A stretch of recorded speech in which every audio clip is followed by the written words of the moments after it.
wanna chat with your girl, chat with your girl, chat with your girl, chat, chat, chat, chat, chat. Business and beauty, come and confess how you make your money and say yes to the gas. Hello. What's up, y'all? I'm so excited because we have an actual winner of RuPaul's Drag Race in As our opposed to Trinity, who kind of won, you know? No, I'm saying in the studio, we've had Plastique, didn't win. We've had Candy, didn't win. Or we don't know yet. But are we just going there? The writing's on the wall. Let's be honest. We have tequila in the room today with a splash of Red Bull. And we have one of my favorite queens of all time sitting in the studio today. Please give it up for the one, the only Monet X Change. Hello. Oh my God, Patrick. This is such an honor. I am. Wait, can I say? Yeah. Okay.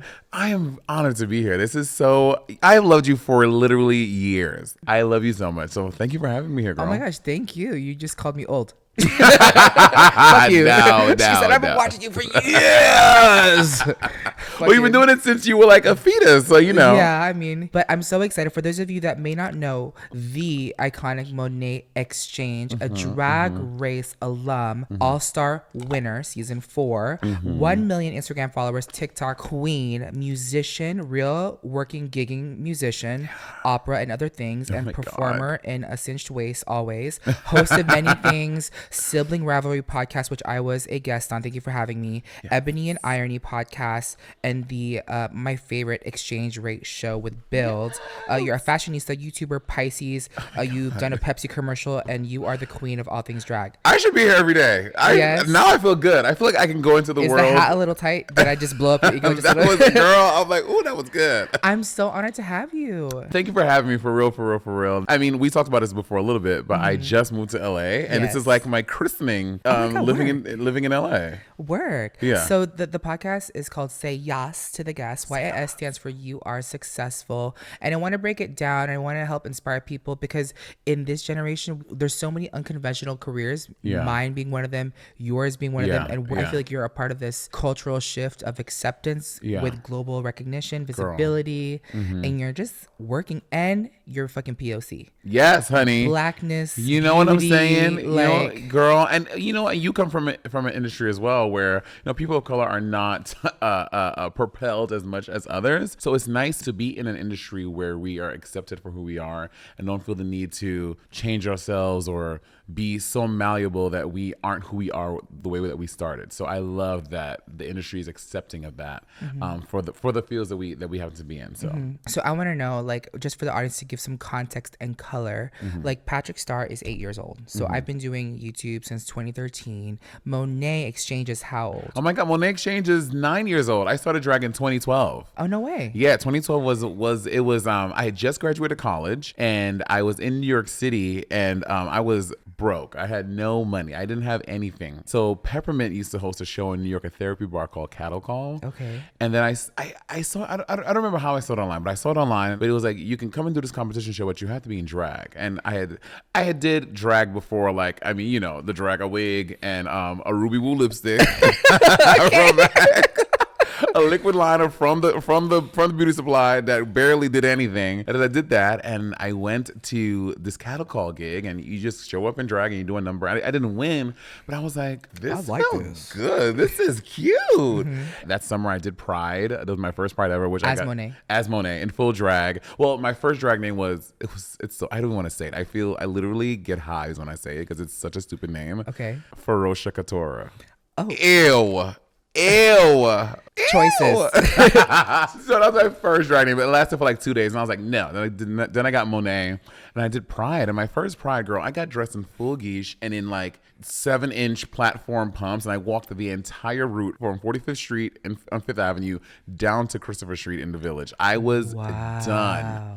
And I still had a full-time job working at the Holiday Inn Express at the JFK airport. So, no way. so I got I got done with Pride and I book it to my car and I'm in my car trying to de-drag, rubbing makeup off my eyes and trying to put my suit on for the front desk at work, and I'm ripping duct tape off of my waist and I rip a chunk of my skin off on my back because I'm like in a panic to get to work. Mind you, my suit was in like a garbage bag, so my suit was wrinkled as hell. I show up and they were like, "What is this?" And I'm like, "Girl, I'm here to work. Hello, checking in, Mr. Smith. Hi, I'm Kevin." You know, just that whole thing. It was that all the time because I really love drag, but I had to pay my bills by having this full-time job. So it was a crazy like 3 years from 2012 to 2015. I was doing this balancing act of doing drag and a full-time job, and it was nuts. It was nuts. And you had that job up until Drag Race? No, I had that job up until 2015, like spring. I sound like Sheree from spring, summer, fall. No, I had it until like October of 2015, and Bob and I were friends at this point, and he was like, and I was doing his job. So what I was doing, girl, it was a crazy schedule. I would work 11 a.m. to 7 p.m. I would get off of work, get on the train back to my house, you know, with rush hour and stuff. I'll get home by like 9 o'clock, shave, whatever, paint from like, because back then it took me like 4 hours to get ready to look like what? I would paint, get ready to leave the house by like 12 midnight, get to the club like 12:30, 1 o'clock, stay at the club at from therapy, like, gigging and no, just like I didn't even have gigs. I would just go out because I wanted to be seen so people get to know me. Is so that the New York route? That's the New York thing. Like y'all do it a little different out here. That's the fame train. To be seen. The fame train. That's a book. The fame train. The fame train. Girl. Sorry, Miss Fame. I'm trademarking it right now on this podcast. There's the A train, the C train, the express train, and the fame train. Yes, from Patrick. The Village all the way up to 45th. So this how you do it. You just be having these ideas and you just be spouting them off. They don't call me Turban Legend for nothing, bitch. So I would do that, and then so I would do 11 so I get to the club by like 12:31, be at the club until they close 4 o'clock in the morning. Then I would go out to eat with the girls. So I wanted to like build a rapport so they would. The girls being Azrea, Thorgy Thor, Bob, all the girls that were big in New York City. Just now, the kiki and be a part of it. You know what I mean? And like try to be part of the sisterhood. So then they would do that until like 6 o'clock in the morning. I was like, girl, I work at 11. So I would get home by like 7, 8 o'clock in the morning, sleep for 2 hours. Nice, sleep for like an hour, and then had to get up to be at work for 11. So that was that like 5 days a week. I would do that all the time. 5 days a week? Yeah, because I really wanted it. I wanted this thing so bad. And then 2015, Bob was like, Monet, quit your job. I was like, what do you mean quitting my job? I can't quit my job. I was making... Was she already crowned? No. Bob wasn't on the show yet. He was still a local queen in New York City, but Bob was working like 6 nights a week. You know, he was like one of the queens in New York City. He's like, but we were best friends at this point. He's like, quit your job. I was like, I can't quit my job. Girl, I make $20 an hour, working 40 hours a week, and I'll get a lot of overtime. I'm not quitting my job for this drag shit. Like, absolutely not. He's like, Monet, if you died tomorrow, would you be happy that you were working at the Yale Club of New York City or doing drag? And I was like, oh my God, you're right. And I quit my job like that next week. No way. Yeah. And you pursued Monet. Pursued Monet full time. Did you get gigs right away, or you were just still being... Oh no. Right after I quit my job, I had like one gig. I had one gig, like steady gig. It was like every Tuesday at Phoenix Bar. But it was like every day, they cut me a deal. It was like every Tuesday, if the sun was shining and they had at least 80 people in the bar. It was like so many caveats, but it was my gig. But I would market it to other people. I was like, so I have a gig at Phoenix Bar. And I mean, maybe I will come and do a show here, like, you know, trying to play that, like I'm this big bitch that had all this stuff. Well, literally nothing. She manifested. You know what I mean? Yes. And then I got a second gig, and then the third gig, and then by the time I had 3 gigs a week, Bob had gone on the show, and then so I ended up taking over a lot of his gigs after he left, because once you get on the show, you just can't maintain the schedule of traveling and doing local gigs. And then I became like one of the big bitches in New York. You know, I was working 6 nights a week, every night except Friday, and I was doing that like full time until I got on the show.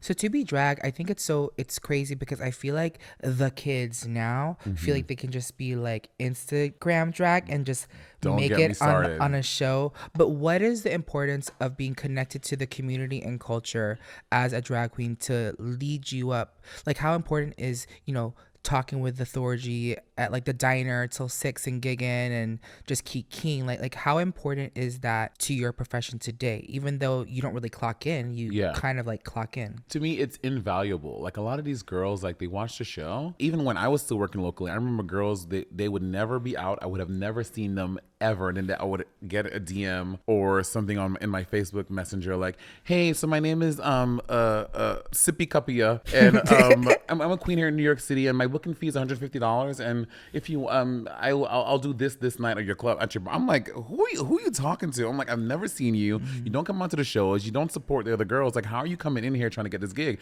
And I feel like that has matriculated to Drag Race. Like a lot of the girls sometimes they don't put time and invest into what drag really is. They see the show and they just want fame, and that's what they care about. And to me, that's so discernible. And when you watch the show, you know who those girls are when you watch, and you're like, you don't really love drag. You like fame. You don't love the art form of drag. You didn't stay out and make a sisterhood with people. You just want to be, because you get the lingo, you get the community, you know what I mean, get the like culture. And I don't like that. I like girls who truly love the art of drag, because I mean, if I never got on Drag Race, I would still be doing drag super hard, and because I just love it so much. You know what I mean? So when I see girls who don't have that same reverence for it, it really bothers me. And it's important. Oh, 1000%. It is why it's what builds that connective tissue. Like a lot of the older season girls, like these are girls who have been doing drag for years and years and years. Whereas now you see, and I love Olivia Lux.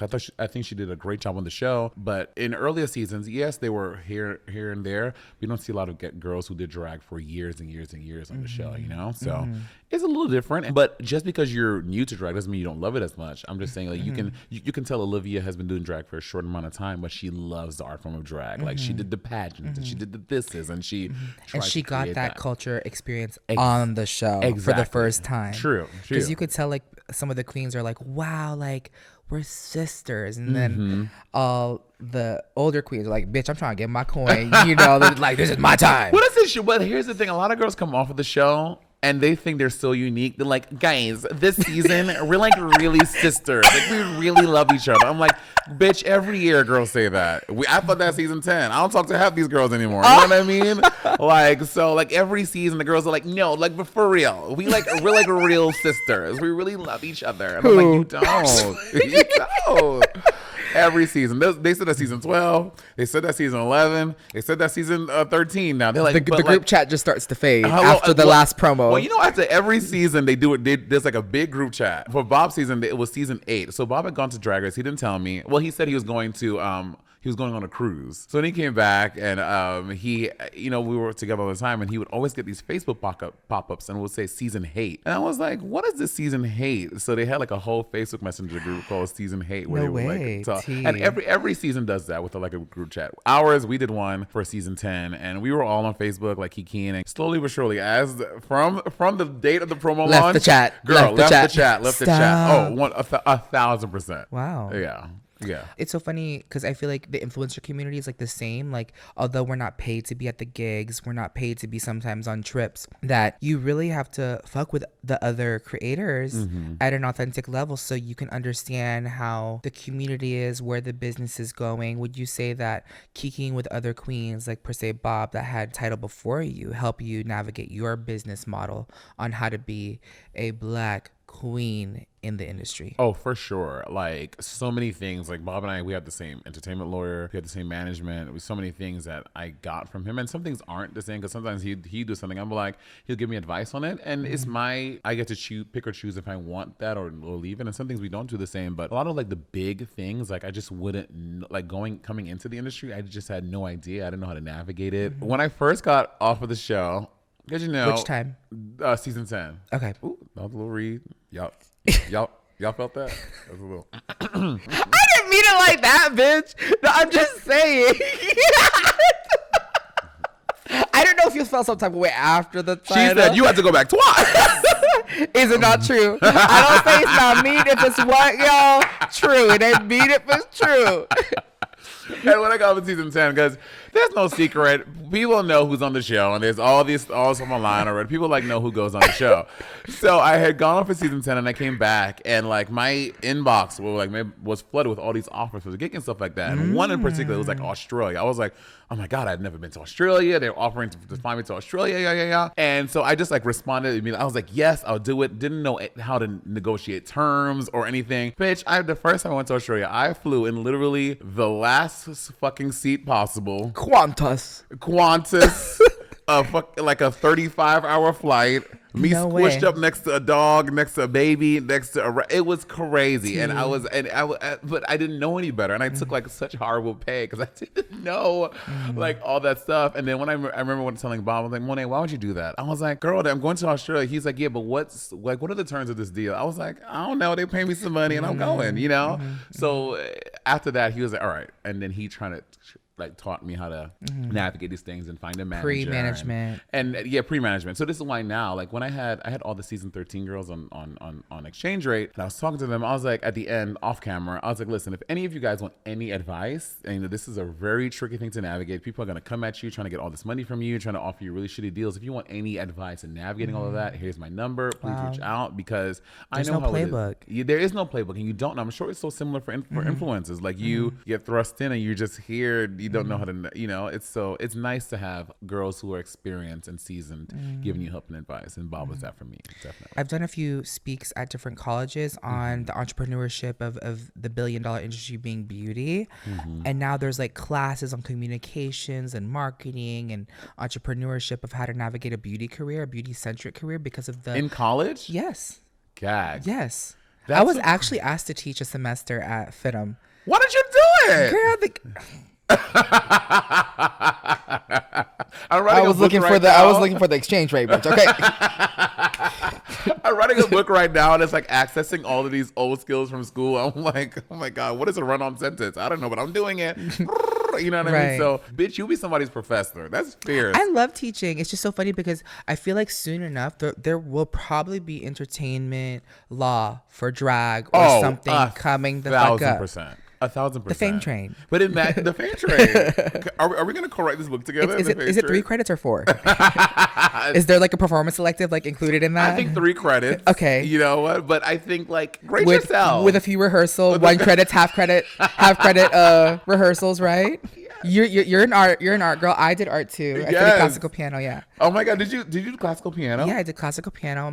I was an accompanist since I was 15, 16. I taught piano for 6 years. The whole time, yes. Really? Yeah.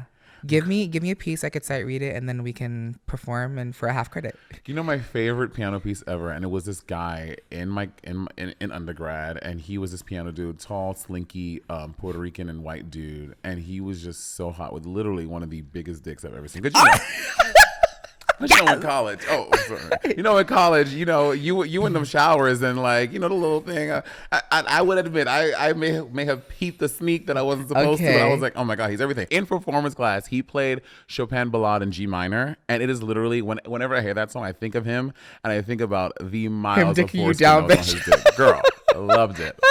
Loved it. Crazy. What were we saying? I don't know how we got here, but I'm happy we're here. This is very much a Suffolk Rivalry podcast, just a run-on of so ideas. Teaching, drag classes, entertainment. Would you say that the work that you put after you leave, win or lose, from Drag Race is the most viable period? Because, when you look at like a 2-year-old developing like their speech and their neurons and their motor skills, I feel like that's the same for like a queen leaving Drag Race. Like that's the most important fucking time is what you do. I mean, yes, you can post your Instagram look of the week that you didn't get to stay, what the category was. But outside of posting the corresponding look to the category, what more work like did you do to sustain? I cannot say this enough. Like Drag Race is cute, whatever. The real race honestly begins after the show. Like so many girls think they go on the show, and I'm like, once you get that letter and you get all your looks together, you think like, I've made it. That's it.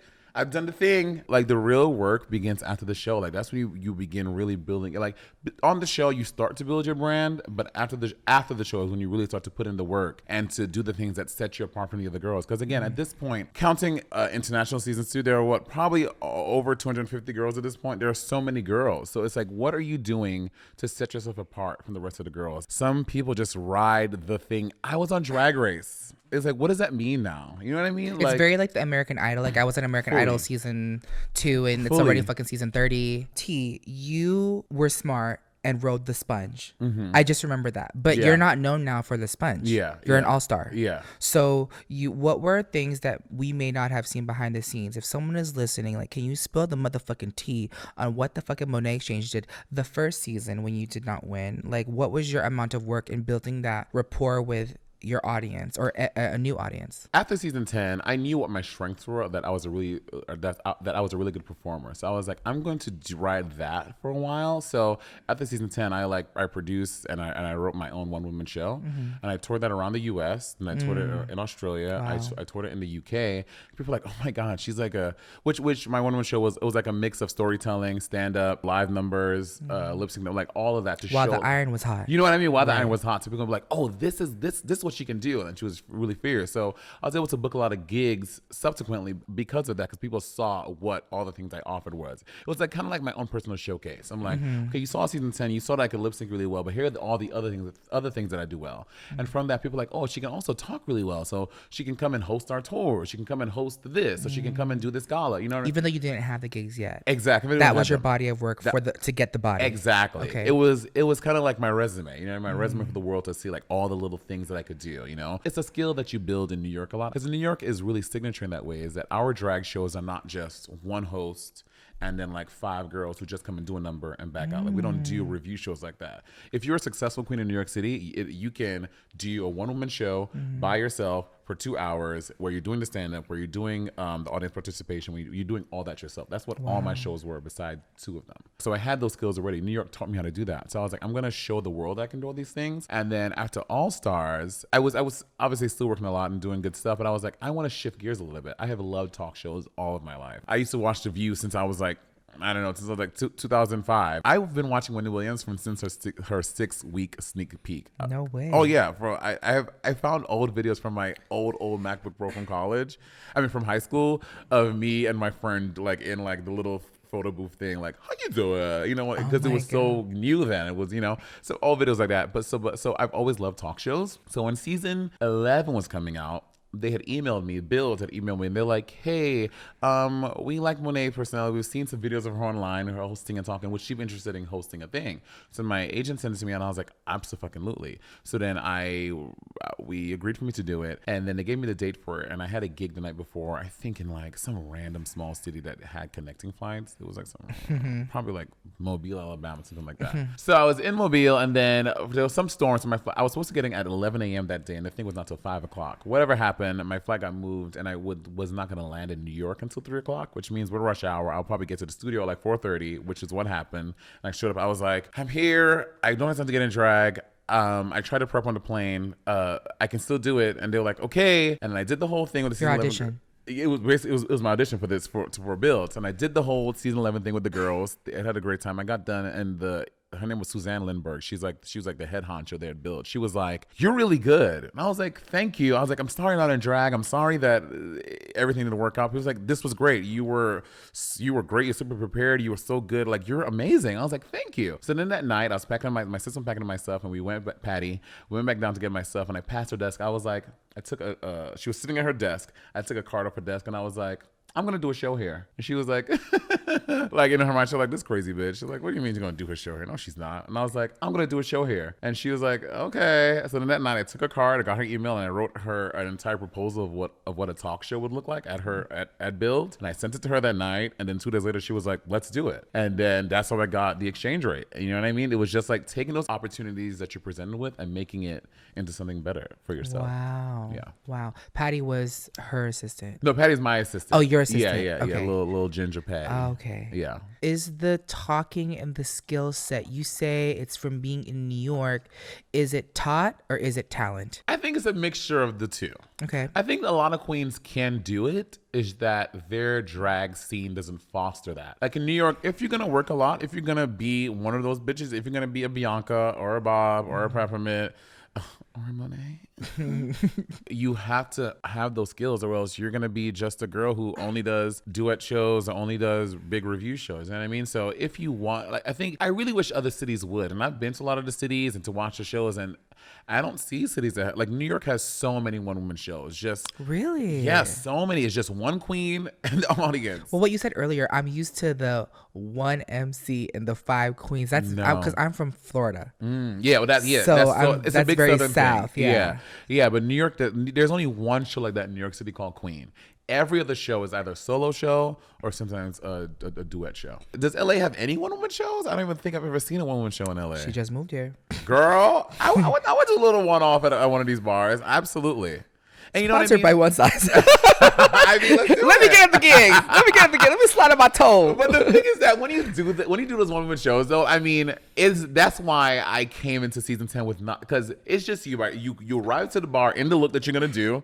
You need to wear a wig. You can't have something that's super coiffed and blah, blah, blah, because you're cartwheeling, you're backflipping. You don't it's going to look crazy. So you get sweaty. Like, it is not a pretty thing, like, because you're working so hard. By the end of the shows, after this, I'm going to show you a picture of me at the beginning of a show and at the end. And it's like, you're just done. That's why you rock the bus driver wigs. Girl, it's quick and easy. The pixie on the pixie on the pixie on the pixie. The three pixies. Yes. So T, on the flip side of leaving the show, what is the bullshit that you had to deal with? What is the negative stuff? Like, what's the reality of trying to make it? I would assume it's a mental breakthrough that you have to deal with, like you've lost, and you have to like fight or flight. Yeah. To get what you want. Like, what's the tea there? I definitely identify with that. I mean, coming off the show for the first time, I was like, I have like embarrassed my city. I didn't do a good job.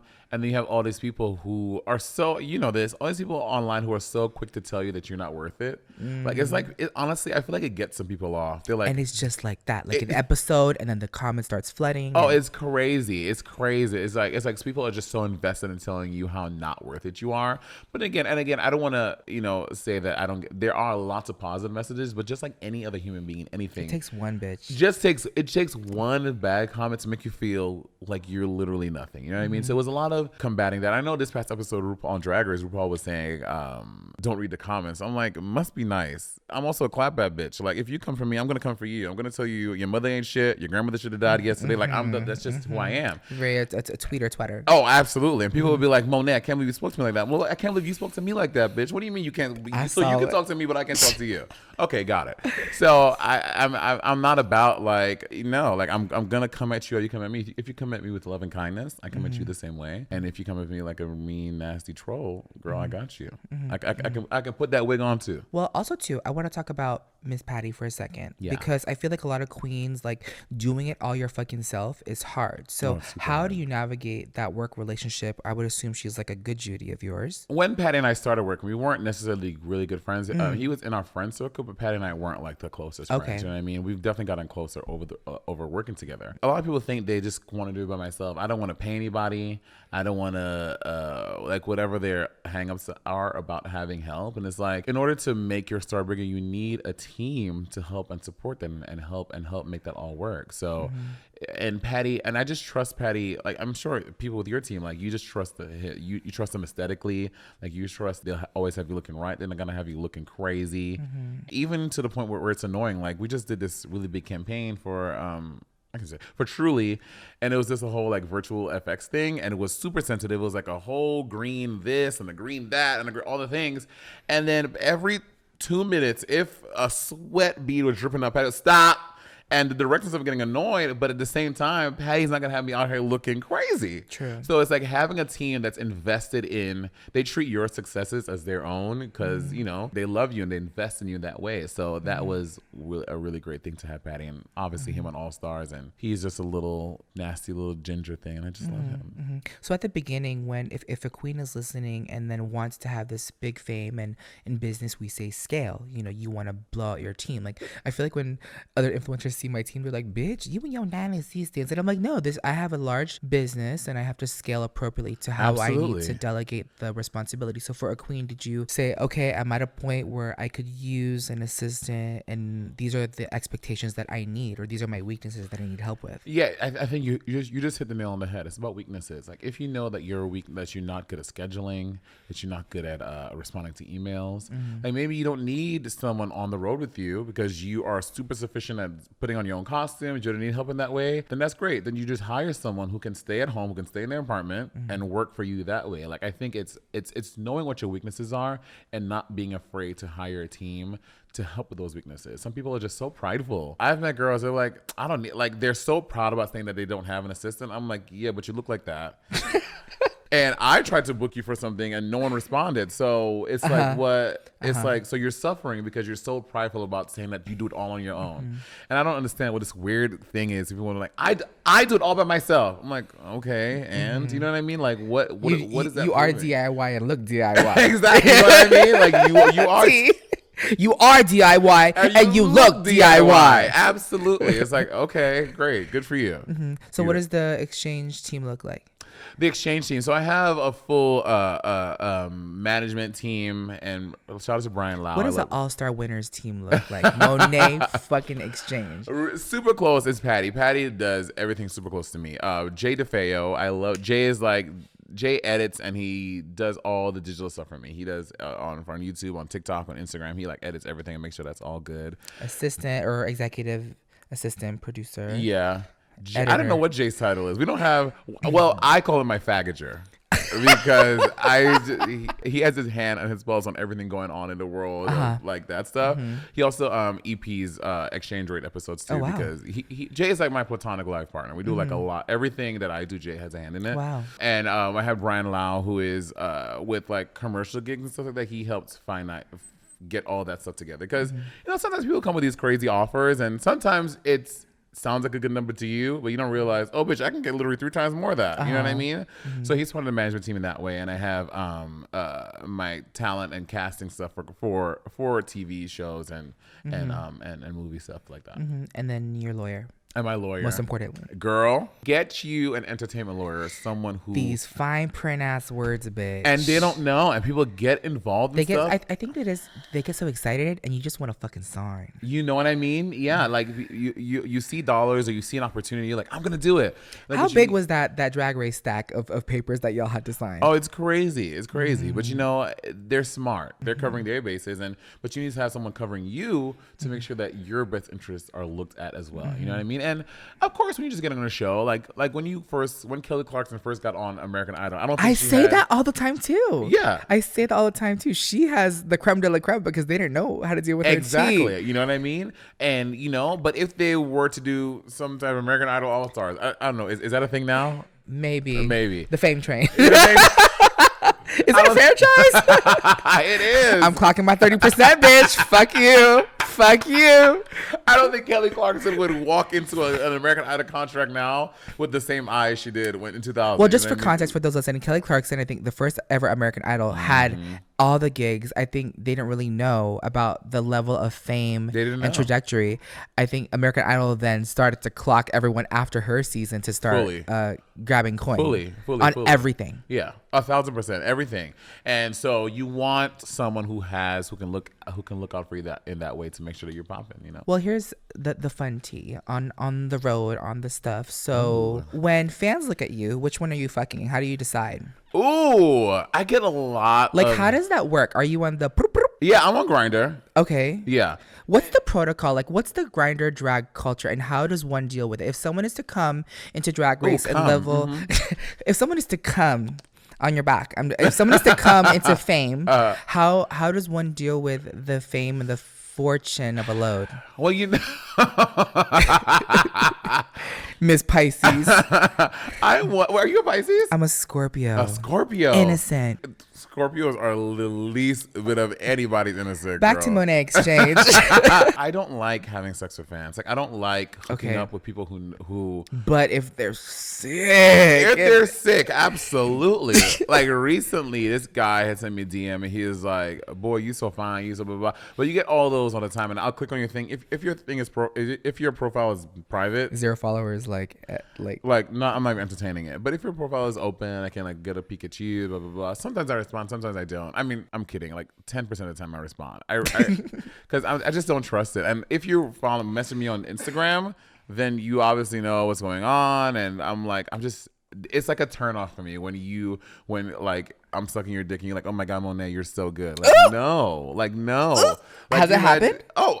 Bitch, I have sucked someone's dick. Is this how you show up? No. I mean, by the way, she's wearing a fitted, full fucking glam, ready to fucking turn the snap back to the back, gag on some Puerto Rican dick. I absolutely deep-throated a Dominican dick in the club before. Absolutely. Absolutely. Wait, what were we saying?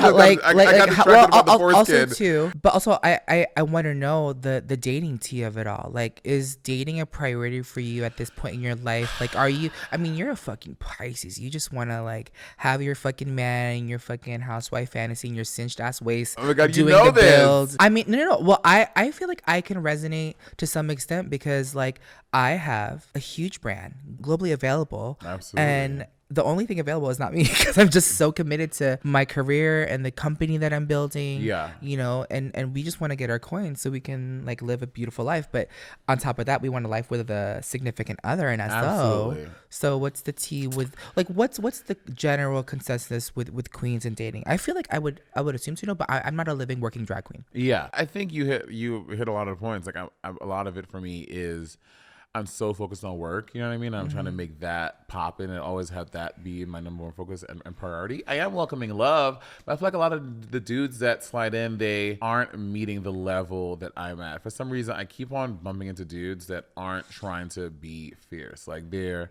content in not doing the most. I'm like, and do you know what's the most, like the sexiest attribute in a guy to me is ambition. Like even if you are just, I don't know, driving Uber or you're just working as a Starbucks barista, which is nothing wrong with those things. But if you have ambitions to do a lot of things and do those things really well and do them and be at the top of that, that's so sexy to me. Like, I don't need a guy who is the CEO of a Fortune 500 company or makes. I don't care what the money thing is. The ambition is that you are super motivated, and to me that's so sexy. And I have not found that. Love language. Love language. What's yours? I don't know. You're fucking lying. I honestly don't know. Are you a talker? Are you a listener? I feel like you're a listener. I'm a listener. Because you're a talk show host. Yeah. If I was to say, Monet, I really admire you. You're so sexy and this and that. Like you eat that shit up. No, I don't You like don't. that. You're a quality time bitch. You love spending time as the bitch is working. No, because the more I'm alone, I'm like, I don't want you in my space, like being annoying. I know I'm a mess. See, how the fuck do we crack this bitch? I'm a complicated order, and I know I'm complicated. Gifts. I like giving gifts. Okay, but do you like receiving gifts? I like receiving gifts too. On your back. I'm just kidding. On my chin. Yeah, I don't know what my love language is. I mean, food. I mean, I will spend money on a good meal. Okay, what was that? That is acts of service. Acts if of someone was service. to like, Miss Patty, she'll have you ready looking right. Like, okay, she really cares about me. Yes, I like. acts of Okay, so service. acts of service is my love language. If your man was to like clean your place for you and wash your that's car. so. Yes, I love like, that. oh, That's babe, you so did sweet. that. Service. Okay. Yeah, Yeah. I don't need you to come with like a Tiffany's diamond. I don't need that. If you just if I come home and you have cleaned the whole apartment, no one coming home, I'm like, oh my God, I love that. there's a so dinner. sweet. Okay, yeah. You know, I love that. Okay, acts of service. Yes. Okay, good to know. Okay. That's my love language. Your dressing room will be ready shortly with candy and tequila. Girl, that's another thing. For the first good while of touring, like before I had got a management or anything, I didn't know like about riders or anything. So I would show up to the gig, girl. They wouldn't have a chair. They wouldn't have a light. They'd be like, okay, get dressed by this plant. Good luck. And be on stage in 5 minutes. I'm like, okay. Some girls, again, they don't want to get manager because they don't want to give away that percentage. You know what I mean? But girl, you need to have representation. I cannot stress this enough for any girls who are on the current season who are listening or the future season. Get a team and a management that can look out for your best interest because you'll be out here screwing yourself trying to save 10% or 20%, whatever it is. Also, too, really quick tea about management too. I think the first step in wanting management and needing management is the desire to have management.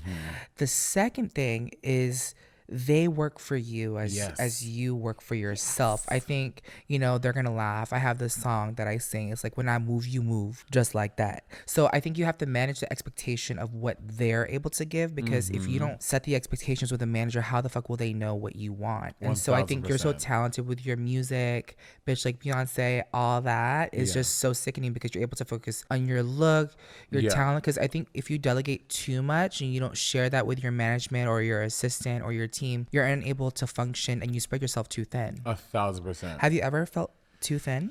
Oh, I definitely have. And a lot of it came with the pressures of like trying to, like, you see some girls releasing a makeup thing, and some girls recently, you're like, oh my God, I need to do more. And I need to do all these things too, so that I look like I'm working a lot and I'm busy. But it's like, no, focus on the things that you want to do, because if those things that you're doing are successful for you because you put your passion into it instead of trying to keep up with the Joneses and trying to release a song because this bitch released a song, it's like, no, do the things that really matter to you, and that's going to resonate with your audience more and people who are really engaged and really invested in your success as your own personal thing, not trying to keep up with everybody else. But I've definitely felt that. And again, a lot of it came at the beginning, being insecure, like, well, I didn't win, so I need to do all these things instead of just doing the things that I was really passionate about, which luckily I fixed that really quickly, as opposed to, I know some girls they've been doing it for years, trying to keep up instead of just trying to run at their own pace. Well, now that you have like your build show, the podcast, the TV gigs, the commercials, like the partnerships, at this point in your career, is it important to you to be grassroots and still gig in the home clubs, or are you for your coin? I just want to ask. Girl, that's so funny you asked that. Because that's authentic and it's true, and you said it's important, but is it important to you now to stay connected with the community? So luckily, I'm very grateful. I don't take lots of bar gigs anymore because I'm just not super into it at this point. But for bars in New York City, like for the bars I gave my start, like like Hardware, but like Industry Bar, like I definitely will do. And that's what I meant, like your home. Oh yeah, at home. Yes. I definitely like this past last month I did a gig at Playhouse Bar because it's a bar for me that's close to my heart, and I didn't take any money. I just wanted to do it just because, again, I love giving back to New York because New York is what made me who I am in terms of my drag. And that energy, to me, and I guess to a lot of New York queens, there's nothing like it. That standing on stage for 2 hours and doing the stand-up and doing the jokes and doing the numbers and doing the drag roulette at the end. Like, I just love that. So I definitely will continue to do that, probably forever, as opposed to traveling around doing bar gigs. I'm just not into that. Yeah. What are you most excited and proud of now in your career? Like, you're a fucking all-star. Ooh. Like, you have the build show, it's coming back. Can we say July? It's coming back in July. You have music. You just announced that you're doing music again, working on the vocal pipes. Yeah. What am I most proud of? Out of anything. Or what are you excited about to come, or most proud of, like, in the past? Oh, I'm super excited about this new music project. It's gonna be my first full LP, my first full album, and it's been a lot of work. Like, I've been working on this since June of 2020, and it's not gonna be coming out until September, October. So it's been a labor of love, but it's a lot of good. I'm just so proud to put this music out and for people to finally hear it. And again, it's so different from what I'm hearing from drug artists. I mean, same thing. Same thing. It'll be nice for people to hear all of this stuff that I'm doing. It's like actual, like, full R&B soul, and not like, And again, there's nothing wrong with. I have a lot of drag, like tracks, but I'm excited to put this like different vocal out here and for people to and see what people think. People might hate it, but I love fucking doing it. And that is what it is. Well, with audibly, visually, you're always doing the most. So we have a little rapid fire segment called Doing the Most. Are you ready? Ooh, I love rapid fire. All right. On my chin. Doing the most, bitch. Who do you think is doing the most? Right now, Candy. Candy uses the most in terms of like her getting wild on screen. Like, she doesn't. If you come for her, when they came with her, everyone said she should have went. When one person said she should have went home, Candy like lit that bitch up, and I was like, damn, girl, to me. But I'd say doing the most in the best way, because I love that energy. I love that ether. She was spitting that ether. She was like, da, da, da, da, da. Oh, you bitch, go. She like let them have it. You know what I mean? And I was like, yeah, she gave you the most, give it back to her. Are you rooting for Candy? I don't think Candy has a shot in hell to win. Full T. But I'm rooting for Gottmik or Simone. If either of them won, I'll be happy, because they've both done such a great job on the show. Do you feel, in your bosom of bosoms, under the steel corset, do you feel the same fate that you had for All Stars for Gottmik and Simone? Double win. Do you think Miss RuPaul Charles would do another double win? I'm speaking to the one. If I'm going to ask anybody, bitch, it's fucking you or Miss Trinity. I don't know. I don't think RuPaul's going to pull another double win out. I think it's going to be, I in my heart of heart, I want it to be a double win. No, I don't want it to be a double win. I want to be the only double win in history. No. Okay. Yeah. That's people got so mad. I'm like, bitch, that's iconic. There's only one in Drag Race history, and I'm part of it. You know what I mean? But I don't think a double win is happening. I think it's going to be Gottmik or Simone. Either one. What means the most to you? What means the most to me? Ooh, right now, I would say my cat. cat? I have a Sphinx cat, Colleen. Okay. She turns a year in this Cute. month. I just love her. She's like my little baby. I've never had like my own pet before outside of having them as kids, and she means the most to me right now. Aw. When were you the most messy? Ooh, El Paso, Texas. I don't know what city, what year this was, but I want to say 2018. It was a gig in El Paso, Texas.